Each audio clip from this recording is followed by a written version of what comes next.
Chapter 20। Anamika okay कहकर dining table पर जाकर बैठ जाती है। अनामिका खुद से ही कहती है, इतनी टाइम में आप कितने बदल गए ना। पहले आप कैसे थे, अब आप कैसे होते जा रहे हैं। ऐसा लग रहा है जैसे आप में बहुत बदलाव आ रहे हैं। क्या अनंत आप सच में बदल रहे हैं या फिर हमें ही लग रहा है। हमें तो कुछ समझ नहीं आ रहा।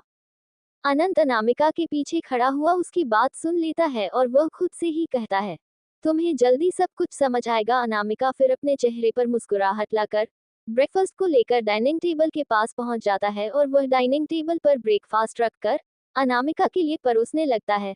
अनामिका उसे ऐसा करने से मना करती है लेकिन वह अनामिका की एक नहीं सुनता और वह अनामिका से कहता है, चलो जल्दी टेस्ट करके बताओ कि मेरे हाथों की बनी डिशेज कैसी लग रही है। अनामिका एक एक करके सारे डिश को टेस्ट करती है और फिर वह अनंत की तरह देखकर उंगली बनाकर, बहुत ज्यादा टेस्टी है मिस्टर अनंत, और वह जल्दी जल्दी सारी डिश खाने लगती है। अनंत अनामिका की मुंह से आज भी मिस्टर अनंत सुनकर मायूस हो जाता है। फिर वह अनामिका से कहता है, अनामिका क्या हम एक अच्छे दोस्त नहीं बन सकते। मानता हूँ कि हम पति पत्नी नहीं बन सकते लेकिन एक अच्छी दोस्त तो बन सकते हैं ना। अनामिका अनंत की ऐसी बातें सुनकर खाते खाते रुक जाती है और वह हैरानी से अनंत को देखते हुए कहती है, जी हम कुछ समझे नहीं। मतलब अनामिका तुम मुझे मिस्टर अनंत मत कहा करो प्लीज, मुझे मेरे नाम से सिर्फ अनंत कहकर बुलाया करो ना प्लीज अनामिका। अनंत का ऐसा फेस देखकर वह मुस्कुराते हुए कहती है, ठीक है आज से हम एक दूसरे के फ्रेंड हैं। अनंत अनामिका की यह बात सुनकर बहुत खुश हो जाता है और वह जल्दी से आगे बढ़कर अनामिका को अपने गले से लगा देता है। उसकी इस हरकत पर तो अनामिका की मानो सांस ही थम गई थी और उसके हाथ हवा में ही रह जाते हैं। अनंत अनामिका की गले लगे लगे कहता है, thank you thank you thank you thank you thank you so much Anamika, मैं तुम्हें बता नहीं सकता तुमने मेरी बात मानकर मुझे कितना ज्यादा खुश कर दिया है। ये कहते वक्त अनंत को एहसास होता है कि उसने अनामिका को गले लगा रखा हो। अनंत सोचता है काश वह जिंदगी भर अनामिका को इसी तरह अपनी बाहों में भरे रहे और वह कभी भी अनामिका को अपनी बाहों से आजाद ना करे, लेकिन फिर भी है उससे दूर हटकर कहता है, सॉरी अनामिका एक्साइटमेंट की वजह तुम्हारे गले लग गया। अनामिका मुस्कुरा कर कहती है, कोई बात नहीं। ये बोलकर अनंत और अनामिका दोनों ही लंच करने लगते हैं।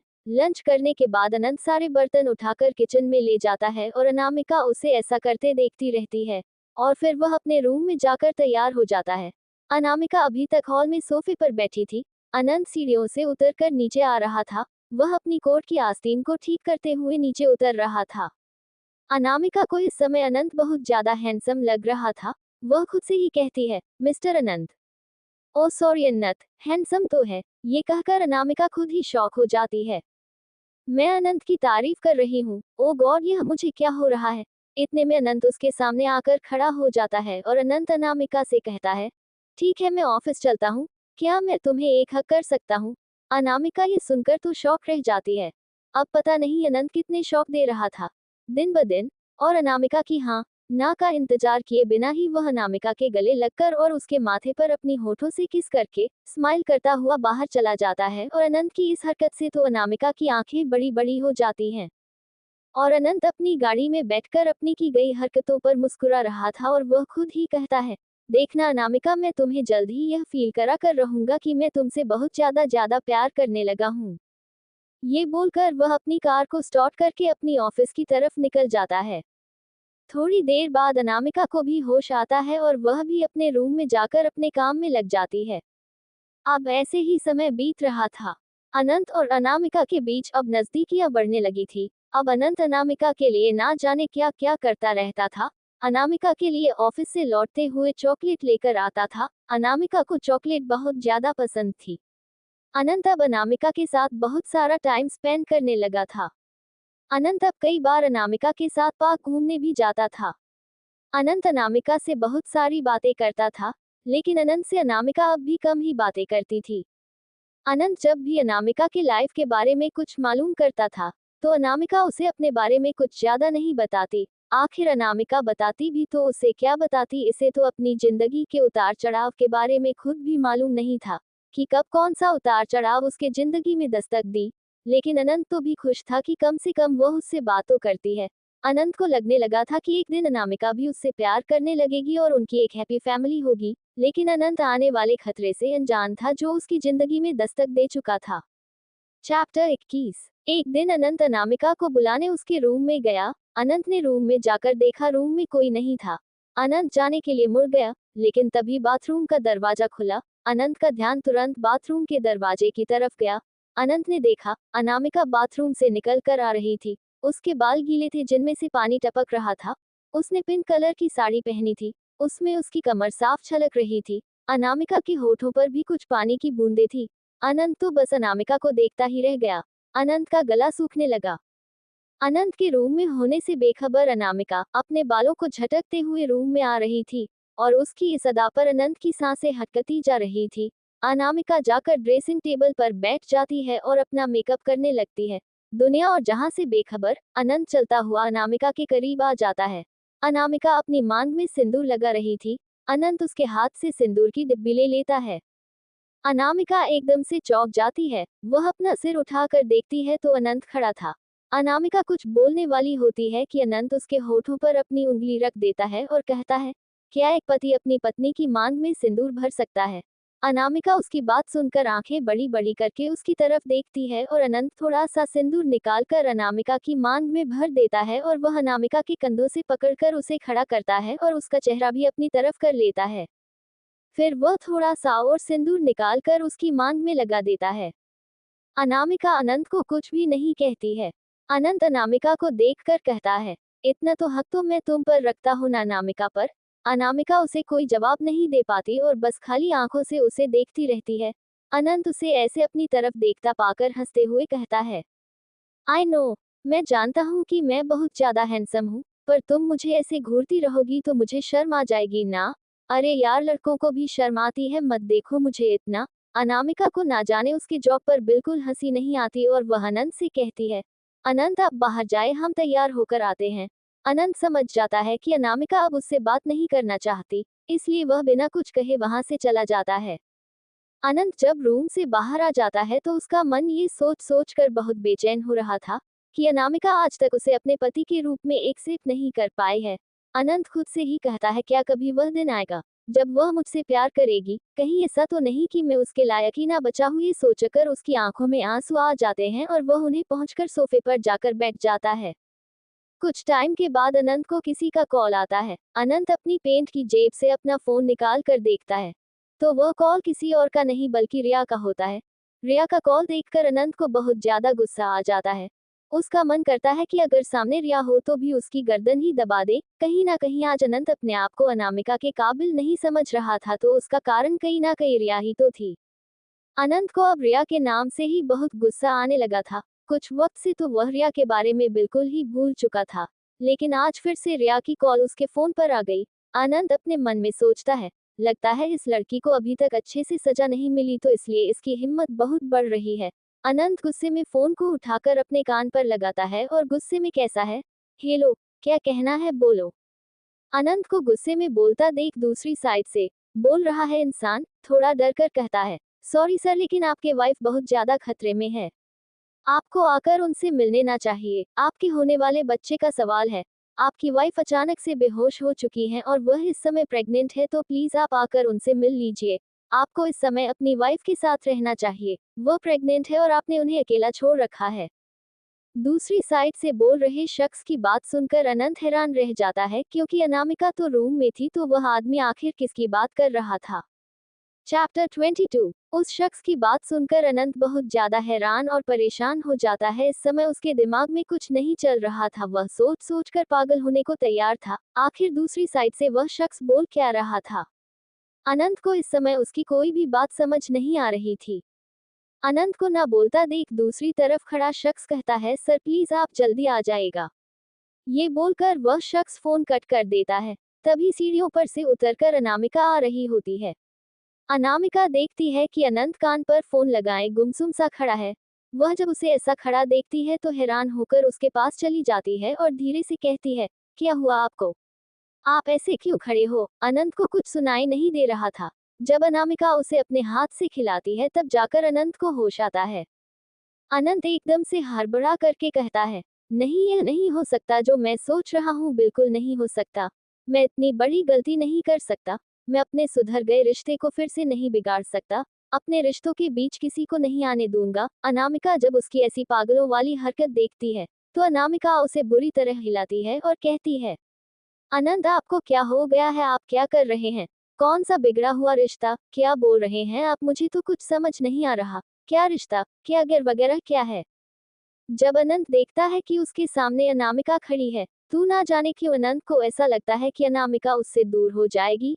ये सोचकर वह कसकर अनामिका को गले लगा लेता है और वह अनामिका से कहता है, चाहे कुछ भी हो जाए पर तुम मुझे छोड़कर कभी मत जाना। मुझे समझने की कोशिश करना, हो सकता है मैं गलत ना हूँ। अनामिका को तो उसकी एक बात भी समझ नहीं आ रही थी। अनंत उससे दूर होता है, उसके गाल पर हाथ रख कर के कहता है, अनामिका मैं सब कुछ ठीक कर दूंगा, बस तुम मेरा साथ मत छोड़ना। अनामिका मैं अभी हॉस्पिटल जा रहा हूँ, मैं सारा सच पता करके आऊंगा। वह जो भी था ना पक्का झूठ बोल रहा था। तुम चिंता मत करना, मैं सिर्फ तुम्हारा हूँ। ये बोलकर अनंत जल्दी से घर से बाहर निकल जाता है। लेकिन वही घर में खड़े अनामिका सदमे में चली जाती है। अनामिका को तो अनंत की भी बात समझ नहीं आई थी। मैं तो ये सोचकर सदमे में थी कि अनंत इतनी जल्दी भागकर कहाँ चला गया। वहीं दूसरी तरफ अनंत कार ड्राइव करता हुआ सोच रहा था, वह लेडी कोई भी हो, लेकिन वह लेडी उसके बच्चे की माँ नहीं हो सकती। उसके बच्चे की इस दुनिया में सिर्फ माँ बनेगी तो वह एक ही इंसान होगी, वह होगी उसकी अनामिका। अनंत अनामिका से बेइंतहा बेहिसाब मोहब्बत करने लगा था। शायद इस मोहब्बत में अनंत ये भी भूल गया था कि वह अनामिका से शादी से पहले ही किसी के साथ शारीरिक संबंध बना चुका था। तो फिर कैसे कह सकता था कि इस दुनिया में उसके बच्चे की माँ सिर्फ अनामिका ही बन सकती थी। वह रिया के इतने करीब जा चुका था तो क्या जरूरी नहीं था कि रिया उसके बच्चे की माँ बन सकती है। पर इस समय तो अनंत का दिमाग जैसे बंद हो चुका था। वह तो सिर्फ अपने और अनामिका के बारे में ही सोच रहा था। अनंत जल्दी से ड्राइव करते हुए हॉस्पिटल में पहुंच जाता है जहां उस शख्स ने बताया था। अनंत कार को पार्किंग में खड़ा करके भागता हुआ हॉस्पिटल के अंदर चला जाता है और वह रिसेप्शन पर जाकर वहां खड़ी लेडी से कहता है, मुझे यहाँ से किसी का कॉल आया था और उन्हें मुझे यहाँ बुलाया है। तभी पीछे से आ रहा डॉक्टर बोलता है, मिस्टर मैंने ही आपको फोन करके बुलाया था, चलिए मैं आपको आपकी वाइफ के पास ले चलता हूँ। अनंत डॉक्टर के पीछे पीछे चल देता है। डॉक्टर अनंत को हॉस्पिटल की एक रूम के सामने ले आता है और वह अनंत से कहता है, मिस्टर आनंद कपूर आपकी वाइफ अंदर ही है। उसको को गुस्सा तो बहुत आ रहा था, पर अनंत अपने गुस्से को कंट्रोल करके डॉक्टर से कहता है, डॉक्टर क्या आप बताने का कष्ट करेंगे कि मेरी वाइफ जो है उसका नाम क्या है? डॉक्टर उसकी बात सुनकर असमंजस में अनंत को देखता है और उससे कहता है, आप कैसे हस्बैंड है जिनको अपनी वाइफ का नाम ही नहीं पता? अरे आपकी वाइफ का नाम रिया है और जाकर उसका ख्याल रखिएगा। आपने उसकी प्रेगनेंसी के समय भी उसे अकेला छोड़ रखा है और आप अपनी गर्लफ्रेंड के साथ अय्याशी कर रहे हैं। देखिए मिस्टर आप नहीं जानते इस वजह से आपकी वाइफ पर क्या बीत रही है। इस टाइम उनका किसी चीज के बारे में ज्यादा सोचना उनकी जान के लिए खतरा बन सकता है। जाकर अपनी वाइफ से एक बार मिल लीजिएगा। अनंत उस डॉक्टर की बात का जवाब दिया बगैर तुरंत रूम में घुस जाता है। रूम में जाकर अनंत देखता है कि बेड पर एक लेडी लेटी हुई है, उसके मुंह पर ऑक्सीजन लगा है। जब उसके करीब जाता है तो वह पहचान जाता है कि वह रिया ही है। रिया ने इस समय अपनी आंखें बंद कर रखी थी। वह देखने में बहुत कमजोर लग रही थी। अनंत रिया की ऐसी हालत देख हैरान रह गया। आखिर वह कभी तो रिया से प्यार करता था ना, जो लड़की हमेशा उसके सामने हंसती मुस्कुराती रहती थी। आज वह लड़की बेड पर लेटी हुई थी, उसकी कंडीशन आज बहुत अलग थी। उसका चेहरा मुरझाया हुआ था, ऐसा लग रहा था जैसे वह लड़की रिया न हो जिस रिया को अनंत जानता था। चैप्टर 23। रिया का चेहरा बिल्कुल मुरझाया हुआ था और वह बेड पर लेटी हुई थी। अनंत को रिया को ऐसे देखकर बिल्कुल अच्छा नहीं लग रहा था। अनंत रिया के पास जाकर बैठ जाता है और वह रिया को आवाज देता है। जैसे ही रिया के कानों में अनंत की आवाज पड़ती है, रिया आंखें खोलकर उसको देखती है। वह रिया को देखकर कहता है, रिया जो डॉक्टर कह रहा था वह सब क्या था? रिया अनंत के हाथ को अपने हाथ में लेकर कहती है, अनंत ये सच है कि मैं तुम्हारे बच्चे की माँ बनने वाली हूँ। अनंत जब उसके मुंह से ये सुनता है तो झटक कर अपना हाथ दूर कर लेता है। गुस्से से कहता है, तुम पागल हो गई हो क्या? ऐसा कभी नहीं हो सकता, मेरे बच्चे की माँ तुम कभी नहीं बन सकती। मेरे बच्चे की माँ बनने का हक सिर्फ और सिर्फ अनामिका को है। अनंत की ऐसी बातें सुनकर रिया गुस्से में कहती है, क्यों नहीं बन सकती मैं तुम्हारे बच्चे की माँ? क्या तुम कभी मेरे करीब नहीं आए?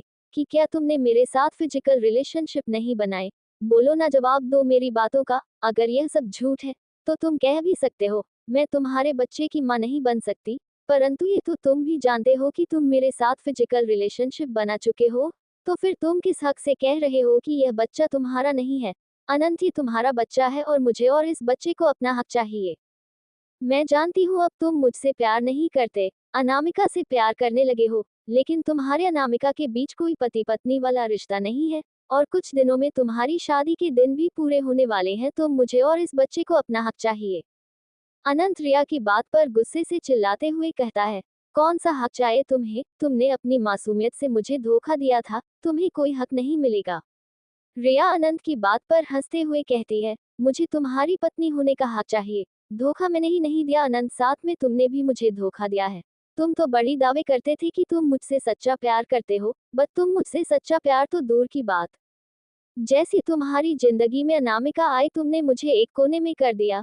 जानते हो ना, अनामिका तुम्हें आज तक अपना पति नहीं मानती है, तो तुम मुझे अपनी पत्नी होने का हक दोगे? मुझे मेरा हक चाहिए अनंत। अनंत को रिया की बातों पर बहुत गुस्सा आ रहा था, पर रिया गलत भी तो नहीं कह रही थी। ये बात तो सच थी, वह उसके बच्चे की माँ बन सकती थी और अनामिका ने भी उसे कभी अपना पति नहीं माना था। ये तो उसकी किस्मत की गलती थी कि वह अनामिका से प्यार करने लगा।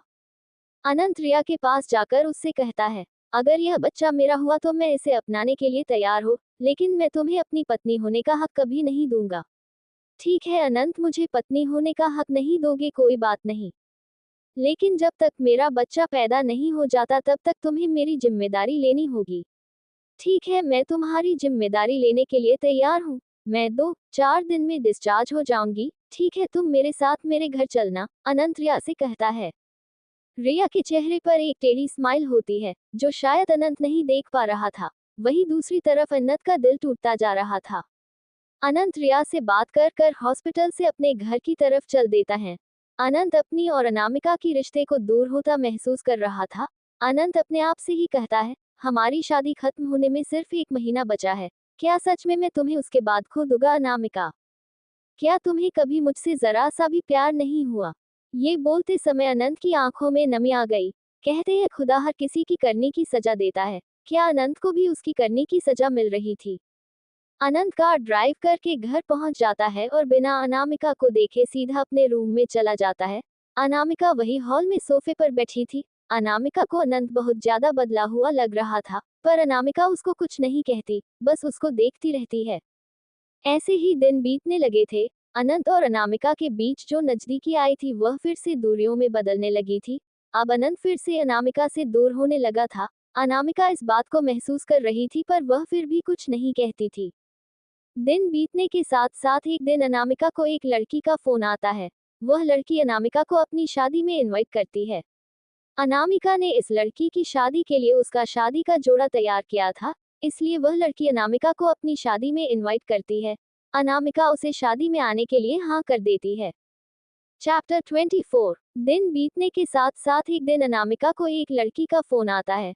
वह लड़की अनामिका को अपनी शादी में इनवाइट करती है। अनामिका ने इस लड़की की शादी के लिए उसका शादी का जोड़ा तैयार किया था, इसलिए वह लड़की अनामिका को अपनी शादी में इनवाइट करती है। अनामिका उसे शादी में आने के लिए हाँ कर देती है। आज उस लड़की की शादी होती है। अनामिका उसकी शादी में जाने के लिए तैयार हो रही थी। अनामिका तैयार होकर जैसे ही नीचे आती है, वह देखती है कि सामने से अनंत आ रहा है। जब अनंत की नजर अनामिका की पर पड़ती है, तो एक पल को उसे देखता रह जाता है। फिर अपने आप को संभाल कर उससे कहता है, तुम तैयार होकर कहाँ जा रही हो? आज अनंत कई दिनों में अनामिका से सीधे मुंह बात कर रहा था। 2 दिन से तो अनंत घर ही नहीं आ रहा था, बाहर ही रहता था, इसलिए जब उसने अनामिका से ऐसे पूछा तो अनामिका को बहुत अजीब लगा। पर अनामिका ने अनंत से बता दिया कि वह एक शादी में जा रही है। अनंत बात सुनकर सिर्फ इतना ही कह पाया, एक काम करना, ड्राइवर को ले जाना, रात को अकेले जाना ठीक नहीं है। अनामिका ने उसकी बात सुनकर अपनी गर्दन हिला दी। ठीक है, ड्राइवर को ले जाऊंगी। ये बोलकर अनामिका चली जाती है और अनंत उसे देखता रह जाता है। उसे जाता हुआ देख अनंत अपने मन में कहता है, शायद हमारे नसीब में एक होना नहीं लिखा, तभी तो आज तक तुम्हारी आंखों में अपने लिए जरा भी मोहब्बत नहीं देख पाया। ये बोलकर अनंत अपने रूम में चला जाता है और अनामिका ड्राइवर के साथ उस वेडिंग पार्टी में चली जाती है। अनामिका जब उस वेडिंग होटल में पहुंचती है, वह देखती है वह होटल बहुत बड़ा और बहुत सुंदर तरह से डिजाइन था। तभी अनामिका उस लड़की को कॉल करके कहती है कि वह आ गई है। जैसे ही वह ये सुनती है कि अनामिका शादी में आ गई है तो खुशी से बाहर जाती है। अनामिका के पास आकर कहती है, प्लीज अनामिका अंदर आइए। वह उसे लेकर अपने रूम में चली जाती है। थैंक यू मेरी शादी में आने के लिए। सच में तुम्हें यहाँ पर देखकर बहुत खुश हूँ। तुमने मेरा लहंगा बहुत सुंदर बनाया। अनामिका उस लड़की मतलब कि रीमा की बातों पर मुस्कुरा देती है। रीमा अनामिका को देखकर कहती है, अनामिका कुछ लोग ही मैं वेटर से कहकर मंगवा देती हूँ। नहीं मुझे किसी चीज की जरूरत नहीं है। तुम अभी तक तैयार नहीं हुई। अरे वह अभी तक को मुझे तैयार करने वाली आई नहीं है। ओके। अनामिका ये बोलकर वहीं बैठ जाती है। कुछ टाइम बाद रीमा को तैयार करने वाली लड़कियां आ जाती हैं और अनामिका रूम से बाहर चली जाती है। वेडिंग पार्टी बहुत अच्छे से चल रही थी। तभी अनामिका को वॉशरूम जाना होता है। अनामिका जैसे ही वॉशरूम से बाहर आती है, उसकी नजर एक ऐसे शख्स पर चली जाती है जिसे देखकर अनामिका बिल्कुल अचंभित रह जाती है। अनामिका के होंठ डर से कांपने लगते हैं। उसकी आंखों में नमी आ जाती है। उसके चेहरे पर जो खुशी थी, वही एक तरफ डर भी था। अनामिका अपने होठों से एक नाम निकालती है। उसकी आंखों में लगातार आंसू थे और वह कहती है, प्रियांश प्रियांश। जैसे ही अनामिका प्रियांश का नाम लेती है, दूर खड़े प्रियांश को ऐसा लगता है जैसे किसी ने उसे पुकारा। वह अपनी गर्दन घुमाकर आसपास देखने लगता है। अनामिका जैसे ही देखती है कि प्रियांश की नजर उस पर आने वाली है, अनामिका तुरंत अपनी गर्दन घुमा देती है। प्रियांश की नजर जैसे हाय अनामिका पर जाती है। अनामिका ने अपना चेहरा घुमा रखा था जिससे उसका चेहरा बिल्कुल नहीं दिखाई दे रहा था, पर अनामिका के खुले हुए बाल और इसके पीछे की पीठ साफ दिखाई दे रही थी। ऐसा क्यों लग रहा है मैंने इस लड़की को कहीं देखा है। प्रियांश ये बात अपने मन ही मन बोलता है। ये लड़की मुझे बहुत जानी पहचानी क्यों लग रही है। प्रियांश ये सोचकर जहां खड़ा था, वहां से चलकर अनामिका की तरफ आने लगता है। प्रियांश को अपने करीब आता देख अनामिका की धड़कन 100 की स्पीड से चलने लगती है। अनामिका घबरा भी रही थी कि कहीं प्रियांश से देख न ले। प्रियांशु उसके बहुत करीब आ चुका था। वह जैसे ही अनामिका के कंधे पर हाथ रखने वाला होता है, तभी पीछे से एक लड़का आकर प्रियांश से कहते हैं, भाई आप यहाँ क्या कर रहे हो। आपको कितनी देर से वहाँ सब लोग बुला रहे हैं।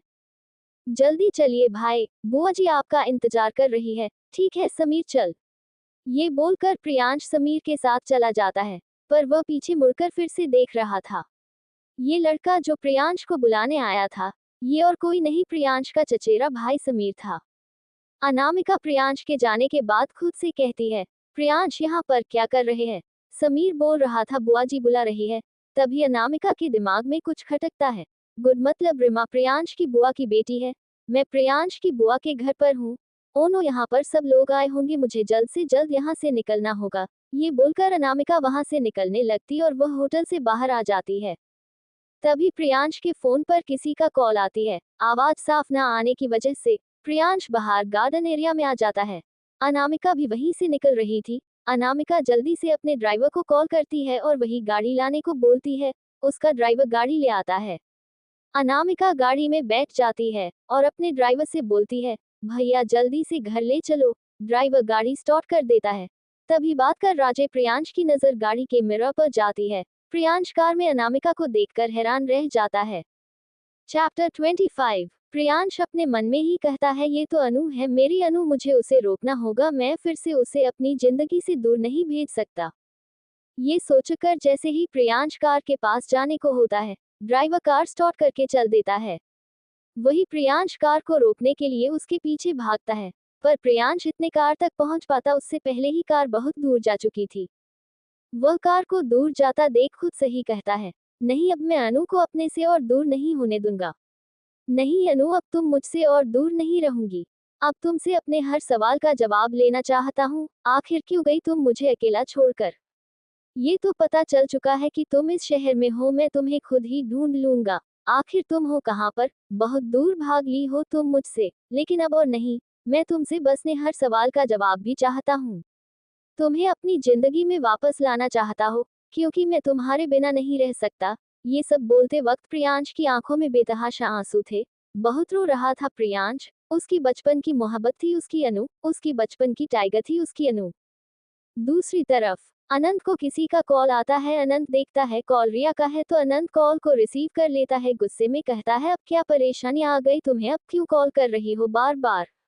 अनंत क्या तुम मुझसे मिलने आ सकते हो। क्यों, अभी थोड़ी देर पहले तो आया था मैं तुमसे मिलने। ओके अनंत ठीक है मत आओ, ये कहकर रिया फोन कट कर देती है। रिया की फोन कट कर देने पर अनंत सोचता है कहीं उसकी तबीयत तो खराब नहीं हो गई, मुझे एक बार जाकर देख लेना चाहिए। ये सोचकर अनंत रिया को यह है बिना बताए कि वह उससे मिलने आ रहा है, हॉस्पिटल के लिए निकल जाता है। जब अनंत अपने कार में बैठकर हॉस्पिटल के लिए निकल रहा था, उसी वक्त अनामिका भी अपनी कार से उतर रही थी। अनंत अनामिका पर बिना ध्यान दिए अपनी कार को लेकर चला जाता है। वह ये भी नहीं देखता कि अनामिका की हालत इस वक्त क्या हो रखी है। शायद अनंत ने अनामिका को देखा ही नहीं था। अनामिका जल्दी से भागकर घर में आती है और वह सीधे अपने रूम में चली जाती है और वहां बैठकर फूट फूट कर रोने लगती है और वह अपने आप से कहती है आखिर क्यों क्यों आए तुम वापस। तुम मेरे पास मत आओ प्रियांश, तुम्हारी टाइगर तुम्हारे लिए ठीक नहीं है। मेरे दिल में हमेशा तुम ही रहोगे प्रियांश, लेकिन तुम अब अपने दिल से इस टाइगर का नाम मिटा दो, भूल जाओ तुम अनु को। आज भी मैंने तुम्हें देखा था, तुम मुझे देखकर मेरे को रोकना चाहते थे।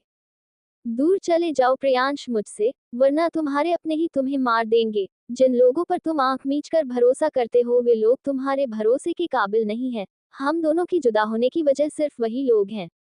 प्लीज प्रियांश मुझसे दूर हो जाओ, क्योंकि तुम्हें मुझ में और अपने परिवार में से शायद एक ना चुन पाओगे। वैसे भी जब तुम्हें पता चलेगा कि मेरी शादी हो चुकी है, तो शायद तुम खुद ही मुझसे दूर हो जाओ। बस तुम याद रखना, मेरे दिल में हमेशा तुम रहोगे, क्योंकि मोहब्बत सिर्फ एक बार होती है, बार बार नहीं होती। और मुझे तुमसे मोहब्बत हो चुकी है, इसलिए कभी भी अब अनामिका के दिल में कोई और नहीं आ सकता। मेरे से अच्छी तो अनंत की मोहब्बत है। भले ही रिया उसकी हो ना सकी, पर अनंत उससे बेइंतहा मोहब्बत करते हैं। मैं खुश हूँ अनंत के लिए। अब उन्हें कुछ ही दिनों में अपनी मोहब्बत वापस मिल जाएगी। भगवान अनंत के जीवन में खुशियां भर देना। मैं मानती हूँ कि हम दोनों की डोर एक दूजे से नहीं बंधी, लेकिन उन्होंने मुझे रहने के लिए घर दिया है। मुझे नहीं पता भगवान तूने मेरी किस्मत में क्या लिखा है, पर अब जो भी लिखा है उसे सामने ला दे। मैं बस इस शादी के दिनों को पूरा करके इस शहर से भी दूर चली जाऊंगी, ना तो वहां प्रियांश होगा और ना ही अनंत। मैं सब लोगों की दुनिया से दूर चली जाऊंगी, अपनी एक नई दुनिया में, जहां मैं प्रियांश के सामने कभी नहीं आऊंगी, तो शायद उसके दिल से भी मैं निकल जाऊं और वह अपने जिंदगी में आगे बढ़ जाए। अनामिका ये बोल तो रही थी, पर वही जानती थी यह सब बोलते वक्त उसे कितनी हिम्मत की जरूरत पड़ रही है। उसका चेहरा पूरा लाल था और आंखों में बहुत सारे आंसू। दूसरी तरफ अनंत जी हॉस्पिटल पहुंच चुका था। अनंत जैसे ही रिया के रूम के दरवाजे को खोलने को होता है, तभी वह कुछ ऐसा सुनता है जिससे वह हैरान रह जाता है। चैप्टर 26। अनंत सुनता है कि रिया किसी से हंस हंस कर बातें कर रही हैं। रिया उस शख्स से कह रही थी, वाह अतुल तुम्हारा प्लान तो गजब का निकला। मतलब अतुल तुमने क्या मस्त प्लान बनाया है।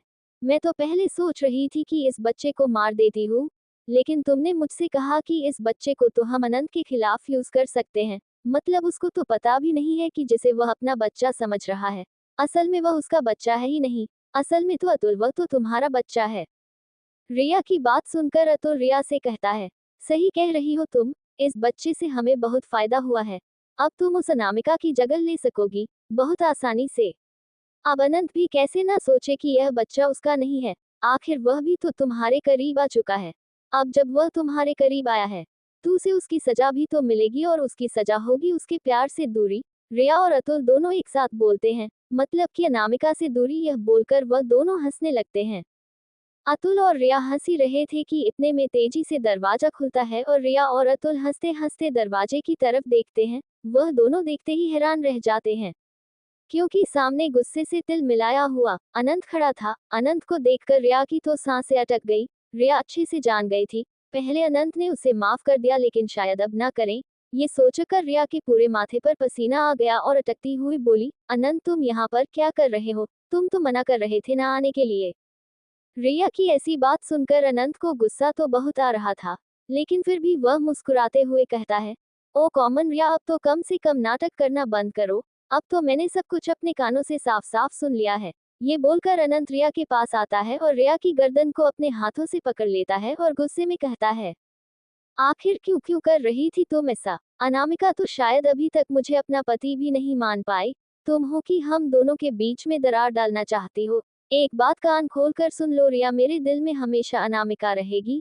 तुमने कभी मेरे दिल में शायद जगह बनाई ही नहीं। मेरे दिल में आने वाली पहली और आखिरी शख्स सिर्फ और सिर्फ अनामिका है। अनामिका मुझे अपना पति माने ना माने, लेकिन मैं उसे अपनी मोहब्बत, अपनी जिंदगी और अपनी वाइफ हमेशा मानूंगा। शायद यह मेरी जिंदगी की गलतियों की ही सजा है, जो आज तक मैं अनामिका को अपने प्यार पर भरोसा ना करा सका। शायद ये तुम्हारे करीब आने की सजा है, जो आज तक अनामिका की नजरों में अपने लिए प्यार ना देख सका। तुमने बहुत मनमानी कर ली रिया, अब तुम देखना तुम्हारे साथ ये अनंत क्या करता है। ये बोलकर अनंत रिया की गर्दन को तो छोड़ देता है और किसी को कॉल करता है और उससे कहता है, मुझे कल की कल रिया की पूरी फैमिली को सड़क पर देखना है। मुझे कल की कल ही काम पूरा चाहिए। दूसरी तरफ से वह शख्स कहता है, ओके सर, कल तक आपका काम हो जाएगा। अनंत की बात सुनकर रिया बहुत रोते हुए, गिड़गिड़ते हुए उससे माफी मांगने की कोशिश कर रही थी, लेकिन अनंत को कोई फर्क नहीं पड़ता और फिर अनंत उस लड़के अतुल की तरफ मुड़ता है और उससे कहता है, अगर अपनी भलाई चाहते हो तो इस लड़की से दूरी बना लो। इस बार तुम्हें माफ कर रहा हूँ, लेकिन अगली बार तुम्हें तुम्हारे पैरों पर खड़े होने लायक नहीं छोड़ूंगा। अनंत कपूर जो कहता है वह करके भी दिखाता है। इस बात को अपने ध्यान में रखना, अगर अपनी जिंदगी में सुकून चाहते हो तो मेरी अनामिका और मुझसे दूरी बना लो। और अनंत उन दोनों की तरफ घूरते हुए उस हॉस्पिटल रूम से बाहर निकल जाता है। इस समय अनंत के चेहरे पर बहुत गुस्सा था। शायद अनंत को अपने आप पर ही गुस्सा आ रहा था कि कैसे वह एक झूठी लड़की पर विश्वास कर सकता है। अनंत दूसरी तरफ ये सोचकर भी परेशान हो रहा था कि अब वह अनामिका से कितना दूर दूर रहने लगा था। क्या उनका रिश्ता कभी सुधर पाएगा? तभी अनंत के मन में ये ख्याल आता है कि वह अनामिका को सब कुछ जाते ही यह बात बता देगा कि अब उनके बीच कोई नहीं आ सकता। अब अनंत ने सोच लिया था कि अब वह देर नहीं करेगा अनामिक को अपने दिल की बात बताने के लिए। ये सोचता हुआ अनंत अपनी कार ड्राइव करते हुए अपने घर की तरफ चल देता है। चैप्टर 27। आप लोगों ने पढ़ा था कि अनंत को रिया की सच्चाई पता चल जाती है और अनंत गुस्से में कार ड्राइव कर घर वापस आने लगता है।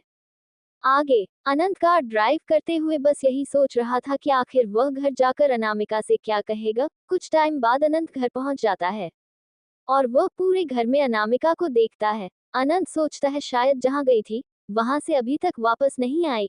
ये सोचकर वह अपने रूम में चला जाता है। अगली सुबह अनंत तैयार होकर डाइनिंग टेबल पर नाश्ता लगा रहा था। अनामिका भी तैयार होकर नीचे आ रही थी। उसने आज जब फिर से अनंत को पहले की तरह देखा तो फिर कंफ्यूज हो गई कि आखिर अनंत है तो है क्या, और अनामिका कंफ्यूज सी अनंत को देखती रही है। अनंत की नजर जैसे ही अनामिका पर गई वह मुस्कुराते हुए उससे गुड मॉर्निंग बोला। अनामिका ने भी हल्के से मुस्कुराकर उसे गुड मॉर्निंग बोल दिया। अनंत ने अनामिका से कहा, अनामिका हम दोनों ब्रेकफास्ट करते हैं, मैंने खुद अपने हाथों से बनाया है। अनामिका मुस्कुराते हुए डाइनिंग टेबल पर बैठ जाती है। वह दोनों ब्रेकफास्ट करने लगते हैं। अनामिका अनंत को बार बार देख रही थी। अनंत यह बात नोटिस कर लेता है और अनंत मजाकिया हो करके कहता है, क्या हुआ अनामिका, तुम्हें ब्रेकफास्ट पसंद नहीं आया क्या, या फिर ब्रेकफास्ट से ज्यादा मैं पसंद आ गया हूँ? अनामिका अनंत की इस बात पर झेप जाती है। अनामिका अनंत से बोलती है, अनंत हमें आप बिल्कुल भी समझ नहीं आते। मैं क्यों नहीं आता तुम्हें समझ? मतलब कभी आप इतने स्वीट हो जाते हो और कभी हमारी बातों का जवाब भी नहीं देते। पहले भी आप हमसे सही से बात नहीं करते लेकिन फिर आप हमसे सही से बात करने लगे, पर अब कुछ दिनों से फिर से हमसे बात करना छोड़ दिए थे, पर आप फिर से हमसे बात करने लगे हो अब। अनंत अनामिका की बातों को समझ चुका था कि आखिर अनामिका उससे क्या कहना चाहती थी। आखिर जब से अनंत ने रिया की प्रेगनेंसी के बारे में जाना था, वह खुद ही अनामिका से दूरी बना रहा था। शायद अनंत अब खुद को अपनी नजरों में ही शर्मिंदा समझ रहा था। फिर अनंत अनामिका से कहता है, एक्चुअली अनामिका कोई प्रॉब्लम आ गई थी और मैं उस प्रॉब्लम की वजह से बहुत ज्यादा टेंशन में आ गया था। बस इस कारण से ही मैं तुमसे बात नहीं कर रहा था। अनंत अनामिका को यह नहीं बताता कि रिया ने झूठी प्रेगनेंसी का बहाना किया था, या फिर प्रेगनेंसी तो रियल थी लेकिन उसका पिता कोई और था। अनंत यह बात अनामिका को बताकर और शर्मिंदा नहीं होना चाहता था। फिर अनंत अनामिका से कहता है, क्यों, अगर मैं तुमसे बात नहीं कर रहा था तो तुम्हें फर्क पड़ रहा था क्या? हाँ, मुझे फर्क पड़ रहा था। अनंत अनामिका की यह बात सुनकर शौक रह जाता है। वह अपने मन में सोचता है, अनामिका को मेरे से बात करना अच्छे लगने लगा है। क्या उसके दिल में मेरे लिए फीलिंग आने लगी है? ये सब सोचकर ही अनंत बहुत ज्यादा खुश हो रहा था। आखिर वह चाहता भी तो यही था कि अनामिका उससे प्यार करे और कहीं ना कहीं आज उसका ये सपना पूरा होने जा रहा था। अनंत यह सब सोच ही रहा था कि तभी उसके कानों में अनामिका की आवाज पड़ती है। अनामिका कह रही थी, अनंत हमें फर्क पड़ता है, जानते हैं क्यों? क्योंकि हमने आपको अपना दोस्त माना है। पहले हमें बिल्कुल फर्क नहीं पड़ता था कि आप हमसे बोले या ना बोले, पहले हमारे बीच में कोई दोस्ती का रिश्ता भी नहीं था, लेकिन अब हमारे बीच में दोस्ती का रिश्ता है और अनामिका हर रिश्ते को बखूबी निभाना जानती है। अनंत अनामिका के मुंह से ये सब सुनना नहीं चाहता था। वह तो अनामिका की मुंह से कुछ और ही है सुनना चाहता था, पर वह फिर भी मुस्कुरा देता है। वह मुस्कुराकर अनामिका से कहता है, आज के बाद मैं कभी भी तुमसे नाराज नहीं होऊंगा और तुमसे बोलना भी नहीं छोड़ूंगा।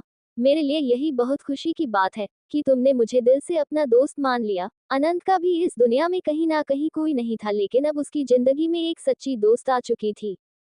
कुछ देर बाद अनंत अनामिका से कहता है, अनामिका आज शाम को हमें एक पार्टी में जाना है। पार्टी? कैसी पार्टी अनंत? यह एक बिजनेस पार्टी है, प्लीज तुम शाम को तैयार रहना। अनामिका अनंत की बात सुनकर ओके कह देती है और अनंत मुस्कुराते हुए ऑफिस के लिए निकल जाता है। दूसरी तरफ प्रियांश ने भी अपने कुछ आदमियों से अनामिका का पता लगाने के लिए कह दिया था। वह भी अब जल्दी से जल्दी अनामिका का पता लगाना चाहता था। अब वह अनामिका से एक मिनट पर दूरी नहीं चाहता था। आखिर वह अनामिका से यह वजह पूछना चाहता था कि वह उससे दूर क्यों गई। इसलिए उसने अपने आदमियों को काम पर लगा दिया था। चैप्टर 28। शाम को अनंत जब घर आता है तो वह देखता है कि अनामिका पहले से ही तैयार है। वह अनामिका से कहता है कि चलो पार्टी में चलना है। अनंत और अनामिका दोनों अपनी कार से पार्टी में निकल जाते हैं। अनंत अनामिका से शायद अपने दिल की बात कहना चाहता था, पर अनंत की हिम्मत आज भी जवाब नहीं दे रही थी। अनामिका तो बस अपने बारे में ही सोच रही थी। उसे तो समझ ही नहीं आ रहा था कि आखिर उसकी जिंदगी उसके साथ कर क्या रही है। अनंत हिम्मत करके अनामिका से कहता है, अनामिका तुम कुछ परेशान लग रही हो। अनामिका उसकी बात सुनकर एकदम चौंक जाती है और अटकते हुए कहती है, नहीं हम परेशान नहीं है, शायद आपको वैसे ही लग रहा होगा। अनंत भी चुप होकर बैठ जाता है, ड्राइविंग करने लगता है। कुछ टाइम बाद वह दोनों उस पार्टी में पहुंच जाते हैं। अनंत अनामिका के सामने अपना हाथ करता है। वह अनंत के हाथ को पकड़ लेती है। अनंत और अनामिका दोनों उस पार्टी में जाते हैं, लेकिन इस बात से अनजान अनामिका की किसी की नजर उस पर पड़ चुकी थी और कोई नहीं बल्कि प्रियांश था। प्रियांश ने जब अनामिका को किसी और के साथ देखा तो उसे झटका लगा। उसने देखा कि अनामिका के गले में मंगलसूत्र और मांग में सिंदूर लगा है। ये सब देखकर तो प्रियांश के होश ही उड़ गए। प्रियांश अपने मन में कहने लगा, नहीं मेरी टाइगर मेरे अलावा किसी और से शादी नहीं कर सकती। वह मेरे अलावा कभी किसी और से प्यार कर ही नहीं सकती। मैं अपनी टाइगर को बहुत अच्छे से जानता हूँ। आज मैं अनु से अपने सारे सवालों का जवाब जान करूंगा और यह भी जान करूंगा आखिर वह इस लड़के के साथ कर क्या रही है। ये सब सोचकर प्रियांश बहुत ज्यादा हैरान था और परेशान भी। अनंत अनामिका दोनों पार्टी को एंजॉय करने लगे। अनामिका भले ही मुस्कुरा रही थी पर अंदर ही अंदर वह बहुत दुखी थी। अनामिका अनंत से कहती है, अनंत मैं अभी आती हूँ, मुझे 2 मिनट कुछ काम है। अनंत से जाने के लिए बोल देता है।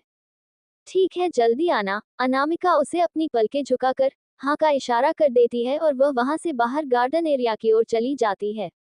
अनामिका को अंदर पार्टी में घुटन महसूस होने लगी थी।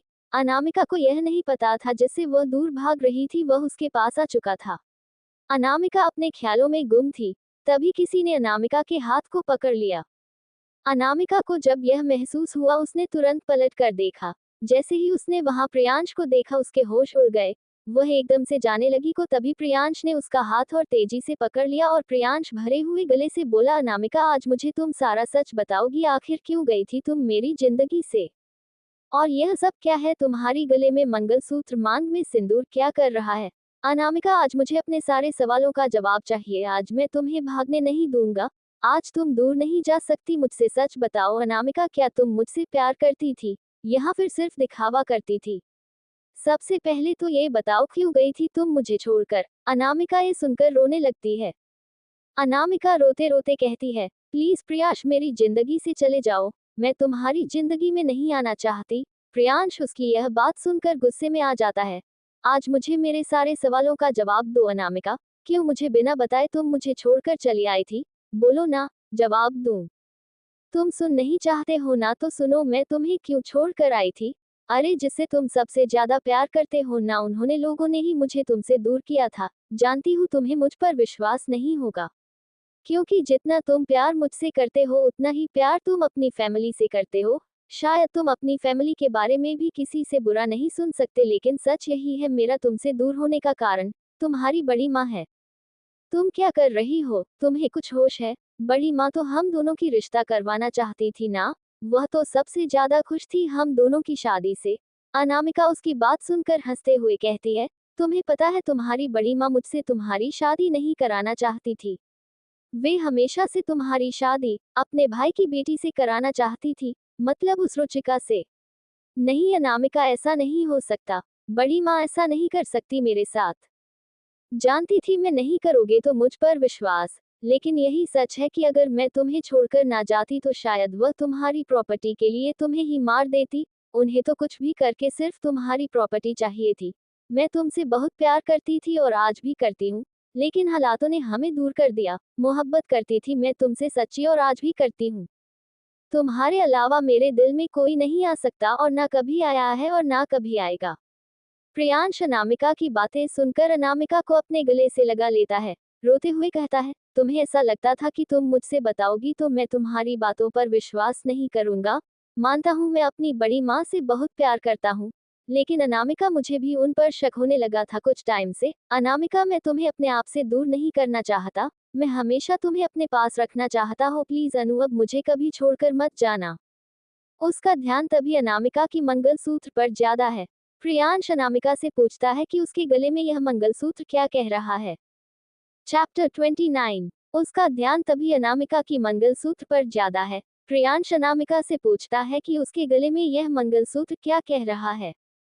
पहले तो अनामिका उसकी बात सुनकर परेशान हो जाती है, लेकिन फिर वह हिम्मत करके प्रियांश से अपना और अनंत की शादी का सारा सच बता देती है। बता देती है कि उसकी शादी किस हालातों में अनंत से हुई थी। वह प्रियांश को ये भी बता देती है कि वह हमसे कोई प्यार नहीं करता, और प्रियांश ये भी बताती है अनंत भी उससे प्यार नहीं करता हूँ, अनंत रिया से प्यार करता है। प्रियांश को ये सब सुनकर बहुत बुरा लगता है कि उसके प्यार को, उसकी जिंदगी को इतने दिनों तक उसकी वजह से इतना दर्द झेलना पड़ा। प्रियांश अपनी आंखों में आंसू लिए अनामिका से कहता है, अनामिका तुम चिंता मत करो, तुम्हारी शादी का कॉन्ट्रैक्ट जल्दी खत्म हो जाएगा, उसके बाद हम दोनों शादी कर लेंगे, इस दुनिया से दूर एक अपना आशियाना बनाएंगे। ये सुनकर अनामिका की आंखों में भी खुशी के आंसू आ जाते हैं और प्रियांश अनामिका एक दूसरे को गले लगा लेते हैं। लेकिन तभी अनामिका के कानों में किसी की आवाज पड़ती है। वह आवाज और किसी की नहीं बल्कि अनंत की थी। अनंत ताली बजाते हुए मुस्कुराते हुए कहता है, कितना अच्छा हुआ ना अनामिका कि तुम्हारा प्यार मिल गया। तुम कहती थी ना कि मैं तुम्हारा बहुत अच्छा दोस्त हूँ, पर तुमने तो मुझे कभी अपना दोस्त शायद माना ही नहीं। कितनी बार तुमसे पूछा कि तुम्हारी जिंदगी में मेरे अलावा कोई है तो नहीं, पर तुम्हारा जवाब हमेशा होता था कि तुम्हारी जिंदगी में कोई नहीं है। पर मैं खुश हूँ तुम्हारे लिए कि तुम्हारी खोई मोहब्बत मिल गई। काश मैंने भी अच्छे कर्म किए होते और मुझे भी मेरा प्यार मिल जाता। मैंने इतने अच्छे कर्म कहाँ किए थे अनामिका। अनंत की बातें अनामिका के सर के ऊपर से जा रही थी। अनामिका उसकी जरा भी बात समझ नहीं आ रही थी। अनामिका हैरान होकर अनंत से कहती है, आपकी मोहब्बत कहाँ गई है? आपकी मोहब्बत तो रिया है ना, फिर आप किसकी बात कर रहे हैं? कि वह आपको मिल जाती तो अच्छा होता। कुछ नहीं अनामिका, मैं किसी की बात नहीं कर रहा। आज मैं तुम्हें अपने इस रिश्ते से आजाद करता हूँ। अब तुम्हें और कॉन्ट्रैक्ट मैरिज को निभाने की जरूरत नहीं है। आज से तुम आजाद हो अनामिका। अनामिका, क्या मैं तुम आखिरी बार गले से लगा सकता हूँ? अनामिका इससे पहले कुछ कह पाती अनंत कसकर अनामिका को अपने गले से लगा लेता है। रोते हुए कहता है, तुमसे कभी नहीं कह पाया पर तुमसे दूर जाते हुए कहना चाहता हूँ, आई लव यू वाइफी, बहुत प्यार करने लगा हूँ मैं तुमसे। अनंत के मुंह से ये सब सुनकर अनामिका को बहुत बड़ा झटका लगता है। अनामिका ने तो ये सब सुनने की कभी उम्मीद भी नहीं की थी। अनंत अनामिका से दूर होता है और मुस्कुराते हुए कहता है, पर मैं कभी भी तुम्हारे प्यार के बीच नहीं आऊंगा। तुम खुश रहो अनामिका, मुझे कुछ नहीं चाहिए। मैं रिया से प्यार नहीं करता था। मेरा पहला प्यार सिर्फ तुम हो। रिया के साथ सिर्फ अट्रैक्शन था। प्यार का सही मतलब तो तुम्हारे साथ समझ आया है। शायद ये सुनकर तुम्हें अच्छा ना लगे पर यही सच है। चलता हूँ अनामिका, हमेशा हमेशा के लिए तुमसे दूर। अनंत की बातें सुनकर अनामिका तो भूत बनकर खड़ी थी। दूसरी तरफ अनंत की आंखों में बेतहाशा आंसू थे। प्रियांश को तो कुछ समझ ही नहीं आ रहा था कि आखिर हो क्या रहा था यहाँ। अनंत अनामिका से सब कुछ बोलकर वहां से चला जाता है। जब अनामिका को उसकी बातें समझ आती है तो वह प्रियांश से कहती है, उसने ये क्यों बोला कि वह सदा सदा के लिए जा रहा है? कहीं ऐसा ना हो वह कुछ कुछ गलत कर ले, हमें अनंत को रोकना होगा। हमने भले ही अनंत से कभी प्यार ना किया हो लेकिन दिल से उसे दोस्त माना है। हमने तुमसे मोहब्बत की है ना प्रियांश, तो अनंत को दिल से अपना दोस्त माना है। जल्दी करो, हमें उसे रोकना होगा। ये बोलकर अनामिका आनंद के पीछे भागने लगती है और प्रियांश के अनामिका के पीछे भागने लगता है। अनामिका अनंत को चारों तरफ देखती है पर अनंत उसे कहीं दिखाई नहीं देता। अनामिका प्रियांश भागते हुए सड़क के चारों तरफ देख रही थे, पर उन्हें अनंत कहीं दिखाई नहीं देता। तभी अनामिका की नजर एकदम से अनंत पर जाती है। अनामिका दिखती है कि अनंत की तरफ तेजी से एक ट्रक आ रहा है। अनामिका ये देखकर बहुत डर जाती है। चैप्टर 30। वह चिल्लाते हुए अनंत की तरफ भागती है और इतने में ट्रक अनंत के पास आता है। अनामिका अनंत को एक तरफ धक्का दे देती है और खुद उसके सामने आ जाती है। ट्रक अनामिका को इतनी बुरी तरह टक्कर मारता है कि अनामिका दूर जाकर खाई में गिरती है और दूसरी तरफ अनंत और प्रियांश की तो जान निकल जाती है। दोनों के मुंह से एक साथ एक ही शब्द निकलता है और वह शब्द था अनामिका। दोनों भागते उस गहरी खाई की तरफ जाते हैं। तभी अनंत देखता है कि अनामिका एक पेड़ को पकड़े हुए लटकी हुई है। ये देखकर वह चिल्लाते हुए कहता है, मैं तुम्हें कुछ नहीं होने दूंगा, प्लीज तुम प्लीज उस टहनी को पकड़े रहो, तुम बिल्कुल भी चिंता मत करो, मैं तुम्हें कुछ नहीं होने दूंगा। दूसरी तरफ प्रियांश भी अनामिका को बचाने की पूरी कोशिश में लग जाता है। प्रियांश और अनंत दोनों की सांसें अटकी जा रही थी उसे इस हालत में देखकर। अनामिका को टक्कर लगने से बहुत ज्यादा चोट आई थी, जिससे अनामिका को पकड़े रहने में बहुत ज्यादा प्रॉब्लम हो रही थी। अनामिका रुकते रुकते अनंत और प्रियांश से कहती है, अनंत और प्रियांश, तुम दोनों मेरी जिंदगी में एक बहुत बड़ी अहमियत रखते हो। मुझे खुशी है कि मेरा प्यार और मेरा दोस्त दोनों मेरे साथ है। शायद आज के बाद मैं जिंदा ना रहूं, लेकिन तुम दोनों अपनी जिंदगी की शुरुआत एक नई मोड़ से करना। भूल जाना कि तुम्हारी जिंदगी में कोई अनामिका भी आई थी। शायद हमारी यह मोहब्बतों का सफर यहीं तक था। हमें नहीं पता कि हमने कब अनंत तुम्हारे दिल में जगह बना ली, लेकिन हमारे दिल में कभी किसी के लिए जगह नहीं बन सकती थी। हमारे दिल में सिर्फ एक के लिए जगह थी। अनंत, हमें तुम्हारे रूप में एक बहुत अच्छा दोस्त मिला, और प्रियांश, तुम्हारे रूप में हम एक बहुत अच्छा दोस्त और प्यार करने वाला इंसान मिला। अब हम और नहीं जी पाएंगे। आज हमारे जाने का समय आ गया है। हमसे वादा करो कि आप दोनों हमेशा अपना ख्याल रखोगे। नहीं, मैं तुम्हें कुछ नहीं होने दूंगा। प्रियांश और अनंत दोनों के मुंह से सिर्फ यही शब्द निकल रहा था, लेकिन कुछ ही देर में अनामिका का हाथ छूट जाता है और वह उस खाई में नीचे जा गिरती है, और अनंत और प्रियांश की चीखने की आवाज से चारों तरफ गूंजने लगती हैं। प्रियांश और अनंत की आवाज में, आज दोनों की आवाज में एक से बढ़कर एक दर्द झलक रहा था। आखिर मोहब्बत तो दोनों ने ही की थी। दोनों ही अनामिका को अपनी जान से ज्यादा चाहते थे, लेकिन शायद भगवान ने इन तीनों की किस्मत एक दूसरे के साथ लिखकर भी ना लिखी थी। शायद इन तीनों को तो एक धागे में उलझकर रह जाना था। शायद अनामिका तो इस दुनिया से जरूर चली गई थी, अपने पीछे दो ऐसे शख्स को छोड़ गई थी जो उसे बेइंतहा मोहब्बत ही नहीं बल्कि बेहिसाब मोहब्बत करते थे। जरूरी तो नहीं होता ना हर मोहब्बत में हर किसी को उसकी मोहब्बत नसीब हो। कुछ मोहब्बत तो बिछड़ती ही है। जरूरी नहीं हर कहानी का अंत खुशी का हो, कुछ कहानियों का अंत दुख भरा होता है। हर कहानी में जरूरी नहीं प्यार करने वाले मिल ही जाए, कुछ कहानियों में प्यार करने वाली बिछड़ ही जाते हैं। मोहब्बत न जाने कितनों को कितनों से होती है, लेकिन हर किसी को मोहब्बत नसीब नहीं होती। मैं तो यही कहना चाहूंगी, वह लोग बड़े किस्मत वाले होते हैं जिन्हें उनकी मोहब्बत मिल जाती है। इस दुनिया में कभी कोई गलती मत करना, पता नहीं खुदा किस समय तुम्हें किस गलती की सजा कितनी बुरी दे। शायद ये कहीं ना कहीं प्रियांश और अनंत की गलतियों की सजा ही थी, जो आज अनामिका उनसे दूर हो गई थी। इस दुनिया में मोहब्बत बहुत नसीब वालों को नसीब होती है। खुदा की मेहरबानी होती है उन पर जिन्हें उनकी मोहब्बत नसीब होती है। तुम जिससे भी मोहब्बत करो ईमानदारी से निभाना, और फिर खुदा से फरियाद करना कि आपको आपकी मोहब्बत जरूर मिले। और जरूरी नहीं होता जिसे आप चाहो वह भी आपको चाहे। बस खुश रहना कि आपकी मोहब्बत हमेशा खुश रहे। जिससे प्यार करो उसके चेहरे पर हमेशा मुस्कुराहट रखना। अगर तुम्हारी वजह से उसके चेहरे पर उदासी आती है तो उससे दूर हो जाना, क्योंकि मोहब्बत वह नहीं होती जिसे पा लिया जाए। मोहब्बत तो वह होती है जिसमें एक दूसरे को खुश रखा जाए। कैसे लगी आप सभी को ये छोटी सी कहानी, कमेंट करके जरूर बताना। Thank you. स्माइल।